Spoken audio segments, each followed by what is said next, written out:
있었습니다. 다윗이 골리앗을 물리치고 누구도 싸워서 넘어뜨리지 못한 그 골리앗을 넘어뜨렸을 때 이후에 다윗이 10년 동안 힘든 시기가 있었습니다. 그 힘든 시기 보낼 때 다윗은 늘 하나님을 가까이 하고 사랑했습니다. 그러면서 그 원수를 죽일 상황도 있었는데 기름 부어 세운 왕이라고 다윗은 죽이지 않습니다. 그 힘든 시기를 보낼 때 다윗은 하나님을 의지했고 하나님을 붙들었습니다. 하나님을 사랑했고 하나님을 찬양하면서 하나님 앞에 가까이 나갔어요. 그 고난 가운데 하나님 만나는 은혜를 누리게 된 겁니다. 그 힘든 10년의 시간이 세월이 끝났을 때 다윗이 지은 시가 시편 18편 시입니다. 여러분 잘 아시는 시편 18편 1절 말씀에 이렇게 말씀합니다. 나의 힘이신 여호와여 내가 주를 사랑하나이다 라고 고백합니다. 그 힘든 시기를 보냈는데 그 힘든 시기 10년을 마쳤을 때 나의 힘이신 여호와여 내가 하나님을 사랑하나이다 라고 말합니다. 그가 평소에 하나님을 사랑했고 그 고난이 끝났기 때문에 그 사랑의 고백을 할 수 있는 줄 믿습니다. 그렇지 않으면 다윗은 원망하고 불평하고 짜증을 냈겠죠. 하나님을 사랑으로 늘 가까이 했기 때문에 하나님을 사랑한다고 고백합니다. 다윗은 그 원수의 그 대적 앞에 10년 동안 힘들게 살 때 그 장애물이 있었어요. 그 뛰어넘지 못하는 장벽이 있었습니다. 그 장벽을 대할 때 하나님을 사랑했기 때문에 그 장벽을 하나하나 뛰어넘을 수 있었어요. 원망도, 시기도, 불평도, 또 자기 영적인 삶도 내가 하나님을 떠날까? 그냥 세상으로 나갈까? 이런 갈등 앞에서도 장애물 앞에서도 그것을 하나하나 뛰어넘는 삶을 살아낼 것을 보게 됩니다. 시편 18편 29절 말씀에 이렇게 말씀합니다. 내가 주를 의뢰하고 적군을 향해 달리며 내 하나님을 의지하고 담을 뛰어넘나이다. 아멘.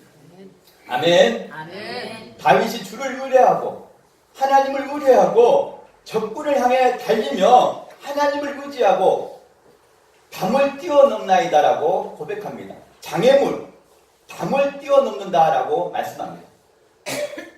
그 힘든 시기에 얼마나 많은 담들이 있겠어요. 그 담들을 뛰어넘었기 때문에 다윗은 하나님을 사랑한다고 고백할 수 있는 겁니다. 우리가 신앙생활하면서 세상에서 환난을 당하고 많이 힘든 삶을 살아냅니다.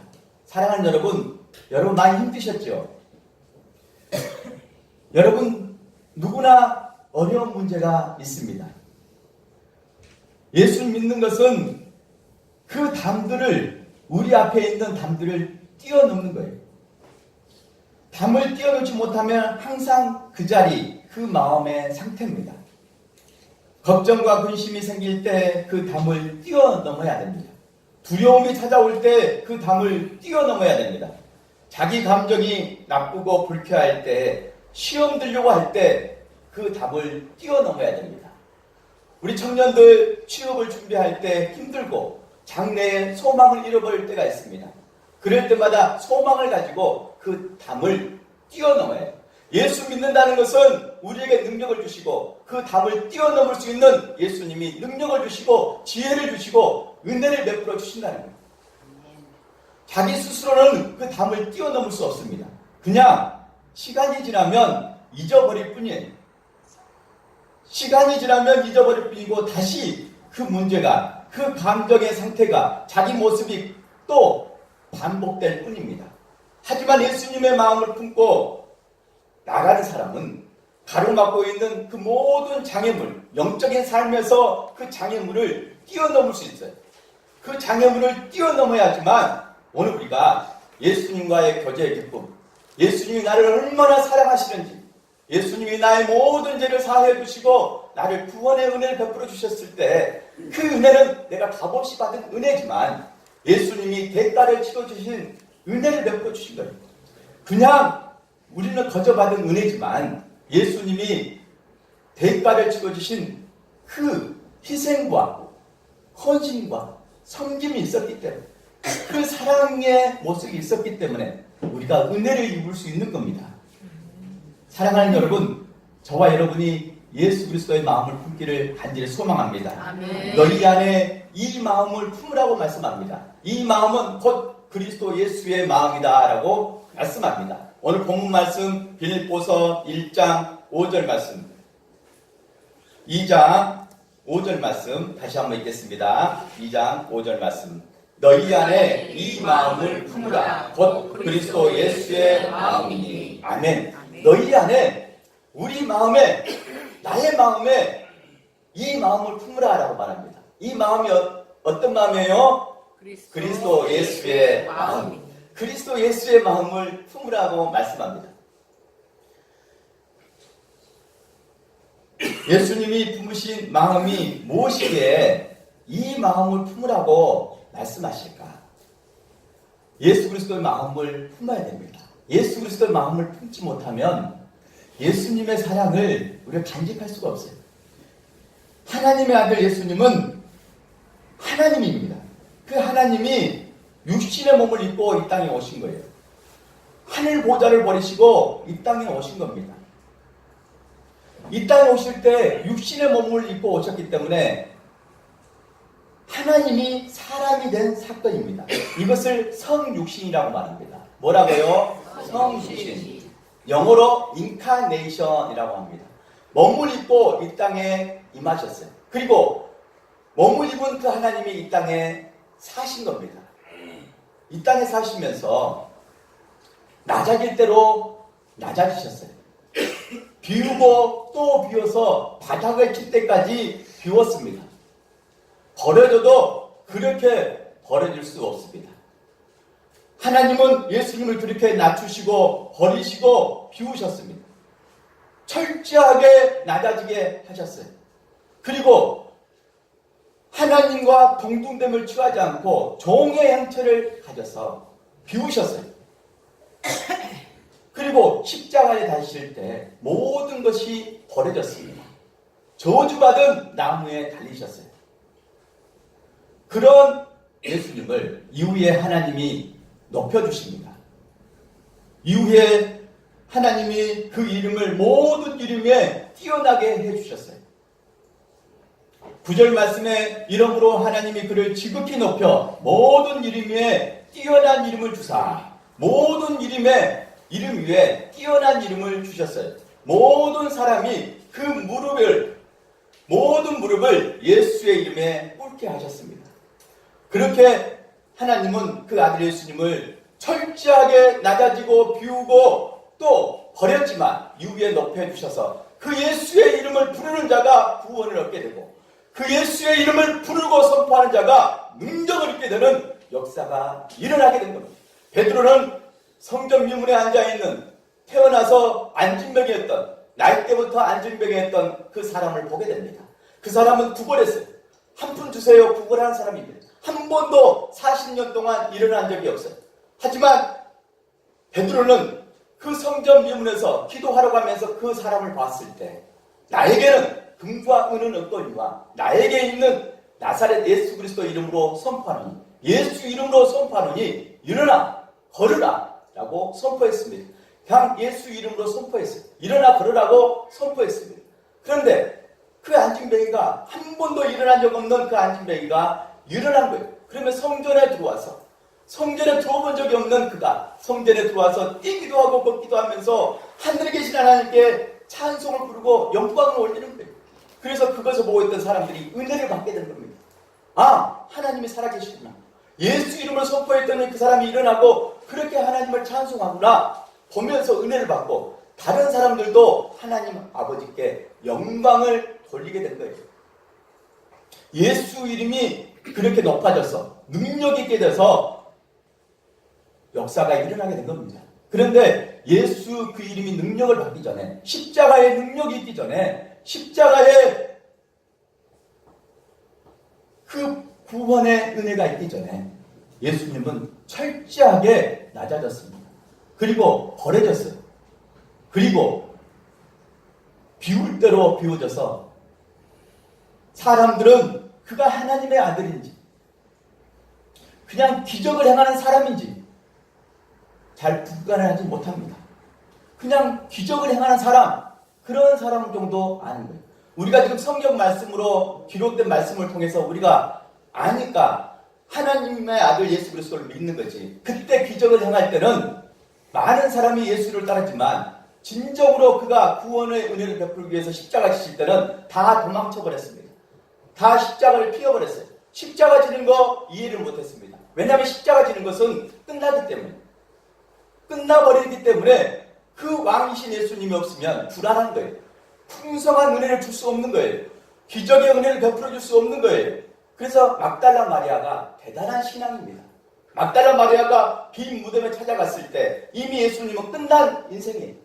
무덤 속에 있는 끝나버린 삶입니다. 부활해서 찾아간 것이 아니라 무덤 속에 있는 예수님을 막달라 마리아가 찾아갔거든요.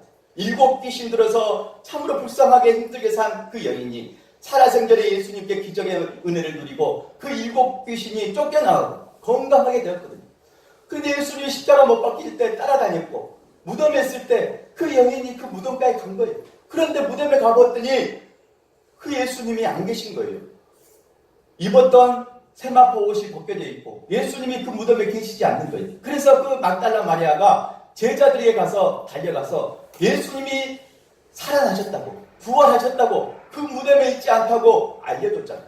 그래서 제자들이 다시 무덤에 와보니까 예수님이 계시지 않는 거예요. 막달라 마리아의 믿음이 대단합니다.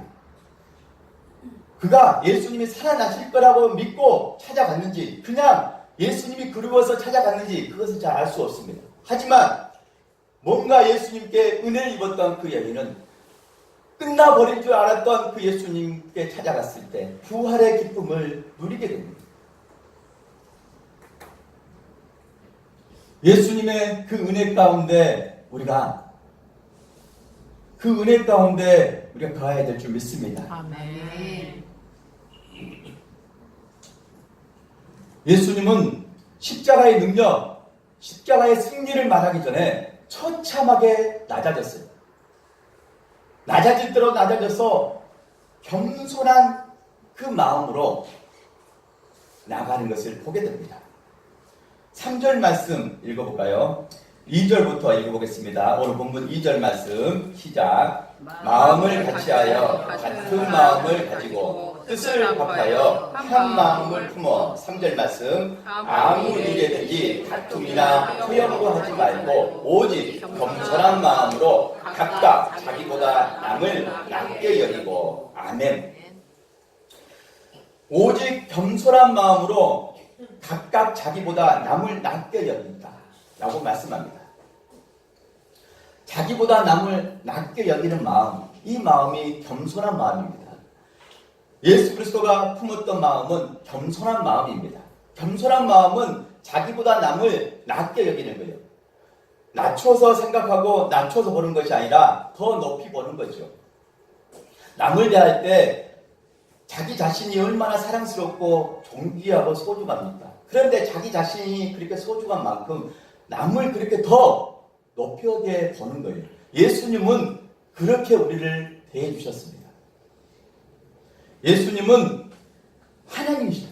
그는 근본 하나님의 본체시나 하나님이시다. 하나님의 본체란 말은 하나님이시란 거예요. 하나님과 동등됨을 취할 것으로 여기지 아니하고 7절 말씀, 오히려 자기를 비워 종의 형체를 가지사 사람들과 같이 되셨고 사람의 모양으로 나타나사 자기를 낮추시고, 자기를 낮추셨어요. 자기를 낮추실 때 하나님의 보좌를 버리시고 하나님과 동등됨을 취할 것으로 여기지 아니하시고 오히려 종의 형체를 가지고 사람의 모습으로 오신 겁니다. 그러니까 하늘 보좌 버리시고 이 땅에 오신 거예요. 이게 낮아질 대로 낮아진 예수님의 겸손한 모습입니다. 우리가 겸손해야지만 은혜를 잊게 되고 구원의 은혜를 누리게 됩니다. 겸손하지 못하면 교만합니다. 교만하면 구원의 은혜를 누리지 못해요. 예수님을 만나지 못합니다. 겸손한 사람이 예수님을 만나게 되고 구원의 은혜를 누립니다. 겸손은 구원의 시작이에요. 겸손할 때 예수님을 받아들이고 인정하고 시인하고 영접하게 됩니다. 예수님을 믿게 돼요. 교만한 상태는 예수님을 믿지 못합니다. 자기 자신을 믿고 자기 경험을 믿고 자기가 가진 소유를 믿고 또 자기 주위에 있는 자기의 뺏들을 믿고 삽니다. 하지만 내가 그것이 없더라도 예수 그리스도를 받아들일 수 있는 겸손한 마음의 상태가 될 때 예수님을 진정으로 인격적으로 만날 수 있어요. 겸손해야지만 구원의 은혜를 누리게 됩니다. 하나님은 겸손한 자에게 은혜를 베풀어 주시고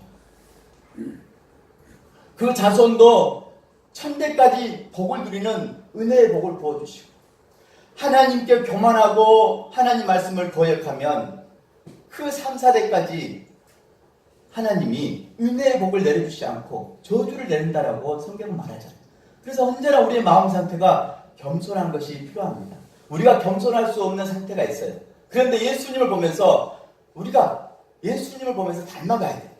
예수님을 보고 닮지 않으면 신앙생활이 아닙니다. 믿음생활이 아니에요. 예수님을 통해서 우리가 구원의 은혜를 누렸기 때문에 예수님의 마음을 품어야 돼요. 예수님을 닮아가는 것이 맞아요. 우리가 겸손할 수 없는 상태라도 예수님을 바라보고 겸손한 마음을 품기를 간절히 소망합니다. 남을 낮게 여기는 마음 가운데 우리가 늘 남을 존중히 여기고 낮게 여기는 마음이 꼭 필요합니다. 명신초 초등학교 교장 선생님이었던 이유남 그 교장 선생님 간증은 여러분 들어보신 분이 있을 겁니다. 그분이 대단하더라고요. 초등학교 교장인데 선생님 할 때부터 많은 학부모들은 새벽 기도를 했대요. 새벽 기도를 한 이유가 뭐냐면 그 선생님께 반이 돼달라고 그 학부모들이 기도를 한 거예요. 새벽마다 기도한 그 학부모들이 참 많았다라고 말하죠. 아주 똑설나고 똑똑합니다. 말도 그렇게 딱 부러지게 말을 할 수가 없어요. 너무 말도 잘하고 똑똑합니다. 그런데 모든 학부모의 선망의 대상이었고 교육의 꿈이었던 그분이 어느 날 자기 자녀들은 정작 학교를 가기 싫다는 거예요. 학교에서 그 엄마는 선생님인데 학생을 가르칠 때 너무 자격각해서 학부모들이 그 자기 자녀들이 그 선생님 반 되어달라고 새벽 기도도 하고 그렇게 하는데 정작 자기 자녀들은 학교를 가기 싫다는 거예요. 왜일까요?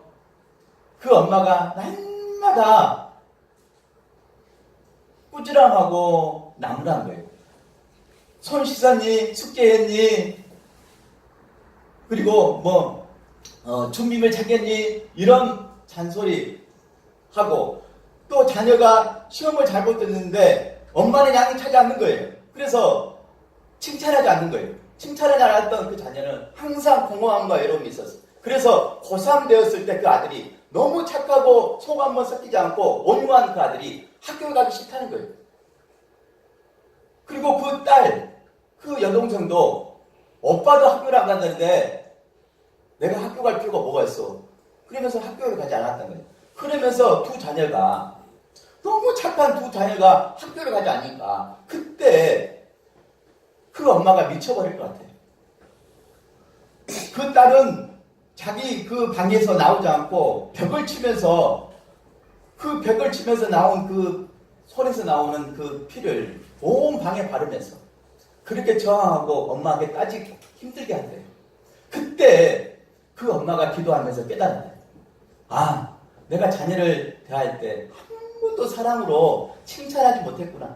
그 자녀를 대할 때 그 엄마의 야망, 꿈 때문에 그 자녀가 자랄 때 그렇게 자란 모습으로 대하지 않고 그 앞으로 더 잘할 것을 생각하고 또 자기 그 욕심이 채워지지 않으니까 항상 잔소리하고 나무래고 그렇게 했다는 거예요.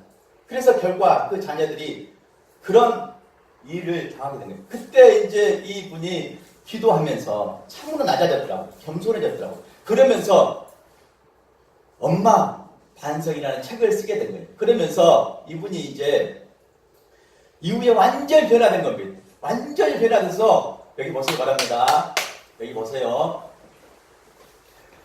변화되어서 이제 그 딸과 아들이 그 엄마를 도와줘서 이제 이런 자녀에게 이런 일을 했는데 이후에 이제 자기 그 엄마로서 반성문을 쓰게 된 거잖아요. 그러면서 이제 강의를 다하게 된 거예요. 그러면서 이분이 하나님께 쓰임받는 사람 된 거예요.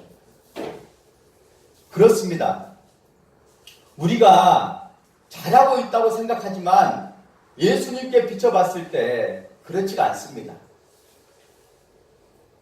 예수님의 마음에 비춰봤을 때 그 명신초등학교 그 교장님 선생님은 깨달은 거예요. 너무나 잘했습니다. 신앙생활도 너무 잘하고 똑똑하고 영리하고 학생들도 잘 가르치고 하지만 정작 자기 본인은 행복하지 못했고 자녀들에게 행복을 주지 못했어요.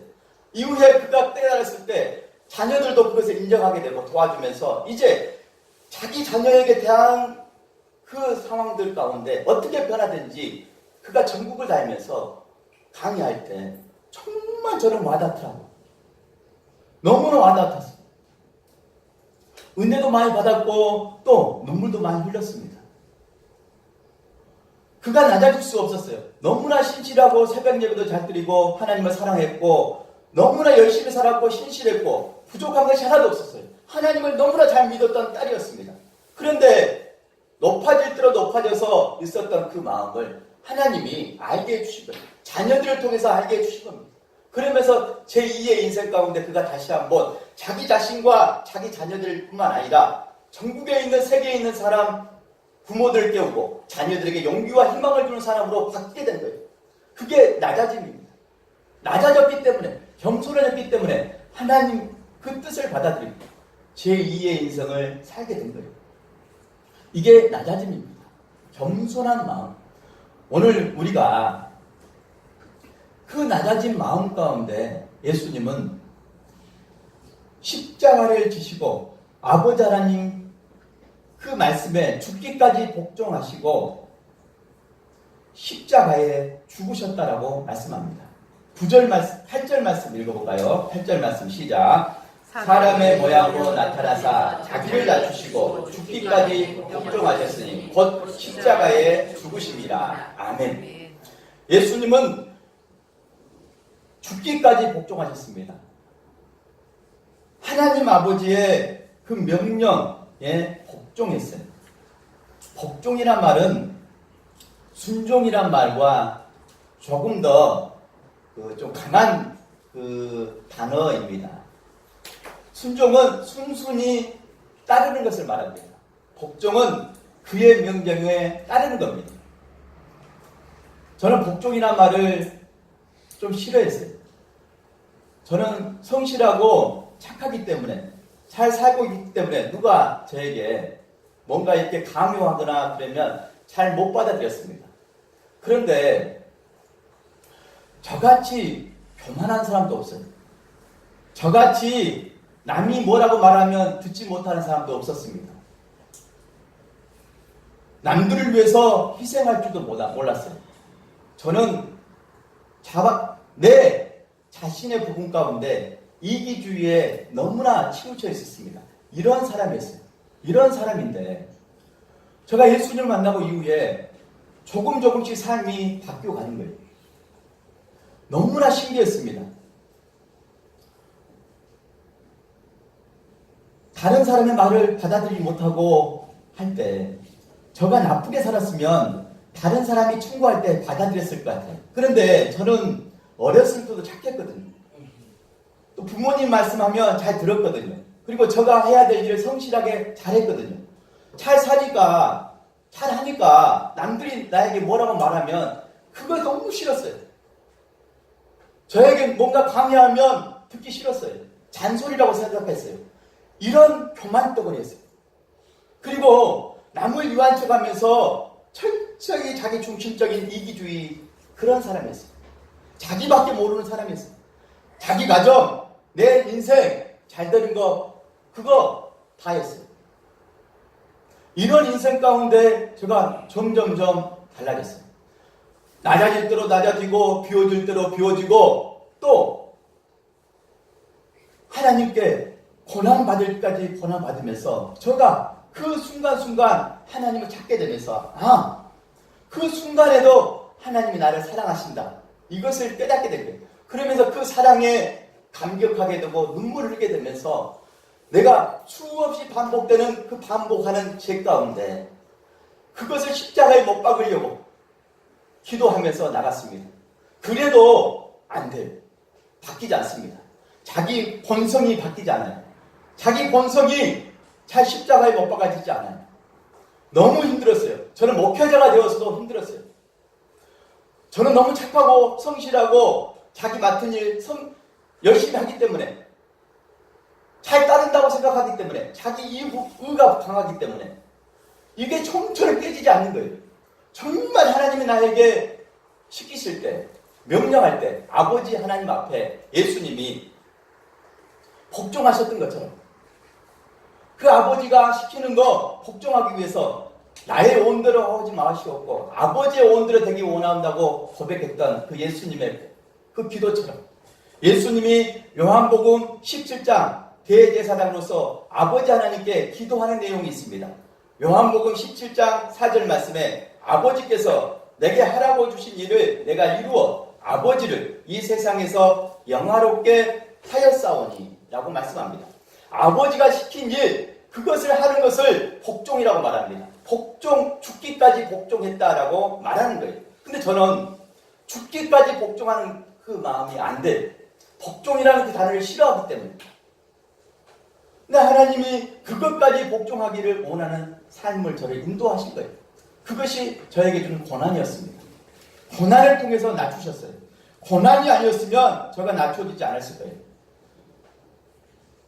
제가 보기보다 하나님의 사랑을 많이 받고 부모님의 사랑도 많이 받고 형제들의 사랑도 많이 받았지만 제가 삶 가운데 고난이 있었어요. 여러분 삶도 마찬가지잖아요. 여러분도 저보다 더 많은 고난을 당하셨잖아요. 그 고난 가운데 하나님을 가까이 했더니 하나님의 마음을 알게 됩니다. 마치 다윗이 10년 동안 자기는 잘못한 거 하나도 없습니다.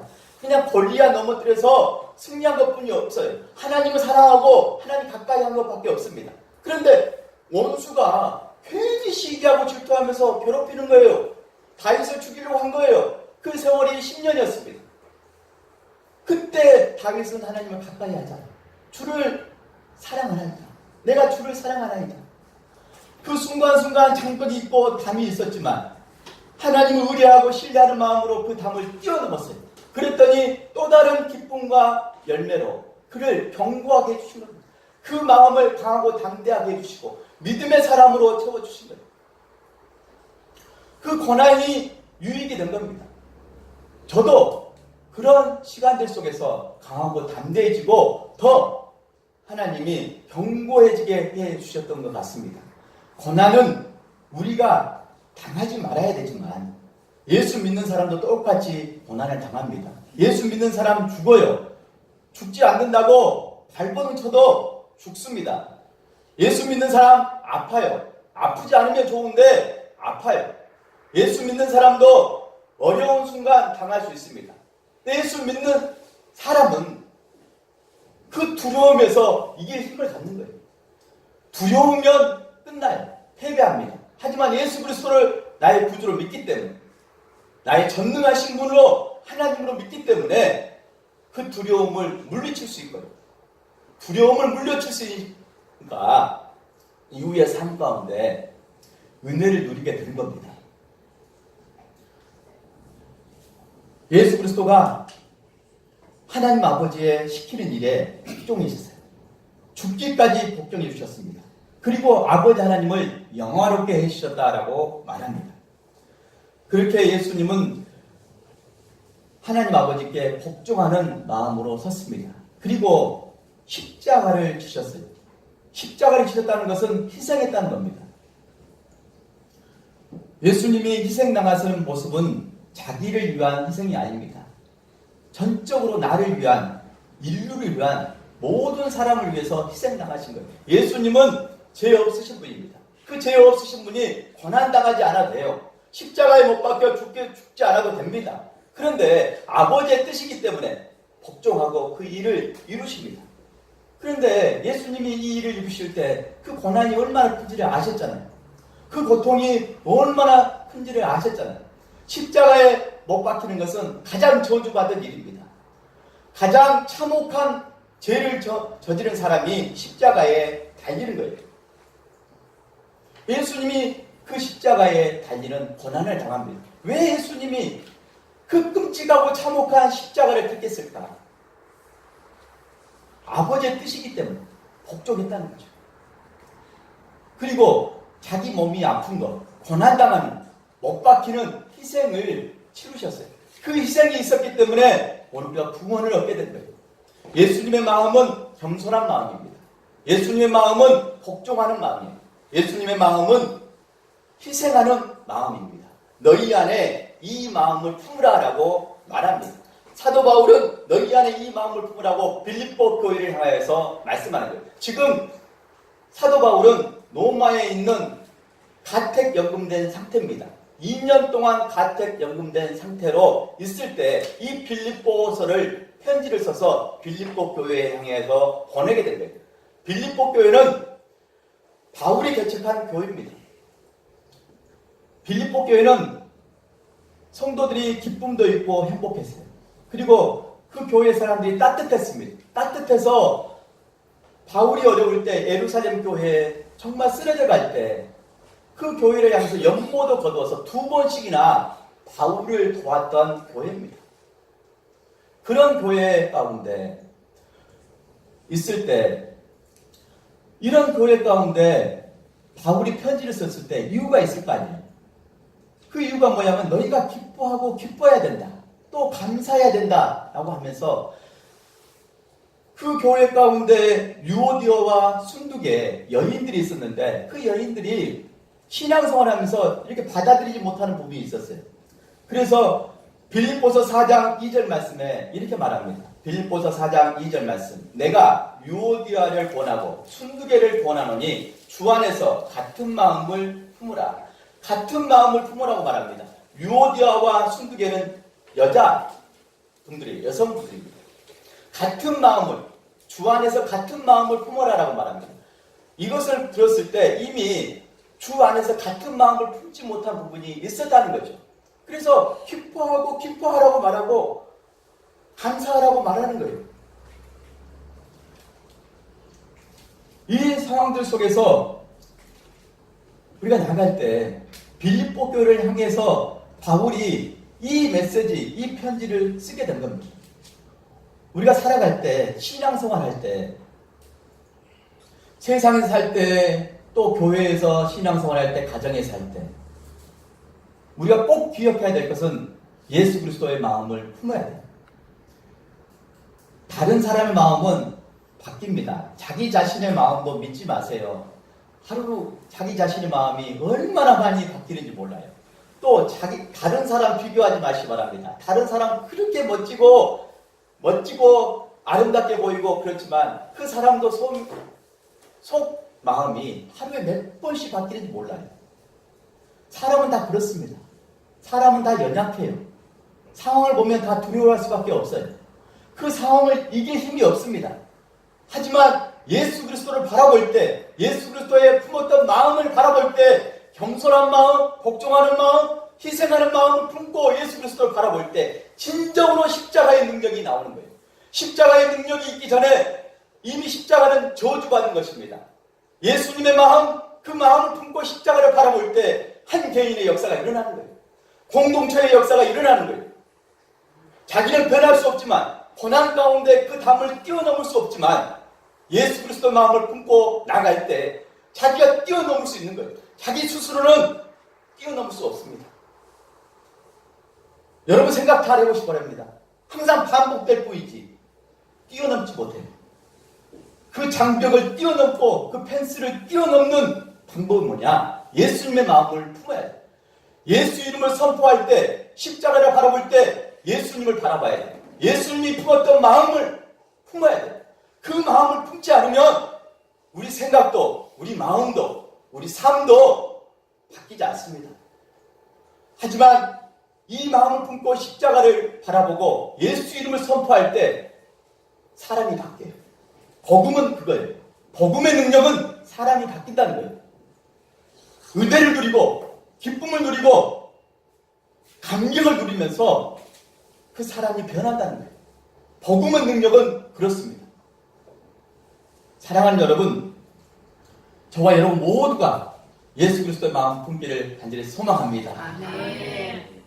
여러분이 상황 가운데 힘들고 좌절하고 낙담하고 그 모든 마음 가운데 수고하고 무거운 짐을 지고 갑니다. 내 자신은 왜 이럴까? 그런 마음도 있고요. 미래를 바라보면 내 자신이 뭐가 될까? 너무나 초조해집니다. 불안해져요. 하지만 그 모든 것 가운데 예수님을 바라보시고 예수님의 마음을 품고 나가시기 바랍니다. 아멘. 여러분, 저와 여러분은 거의 똑같습니다. 여러분 너무 성실하고 충실하고 죄 없이도 법 없이도 살 수 있는 분들이에요. 의로운 분들입니다. 그 의로움이 단단히 뭉쳐있기 때문에 겸손할 수 없는 거예요. 저는 그것을 너무 잘합니다. 저는 그런 삶을 살았기 때문에 하나님 아버지께 복종할 수도 없었고 진정으로 내가 원하는 것만 갖지 하나님이 원하는 거 복종할 수 없었어요. 내가 좀 점잖게 보이려고 알량뜨는 그런 정도였지 정말 낮아지고 낮아져서 그런 모습 저는 갖지 못했습니다. 남을 위해서 사는 거, 남을 위해서 배려하고 칭찬하고 격려하고 생명사지는 희생하는 거 저는 할 줄을 몰랐어요. 하지만 예수 그리스도의 마음 가운데 그 마음을 저에게 주셨고 하나하나 저를 바꾸어 주셨어요. 복음의 능력은 놀랍습니다. 사랑하는 여러분, 모두가 용기를 가지고 희망을 가지고 힘을 내서 다시 한번 복음 앞에 여러분의 기쁨이 충만했으면 좋겠습니다. 여러분의 인생 가운데 기적이 일어나고 여러분의 가정과 직장과 모든 계획한 그 계획 위에 하나님의 은혜 가운데 기적의 역사가 일어나기를 간절히 소망합니다. 기도하시겠습니다.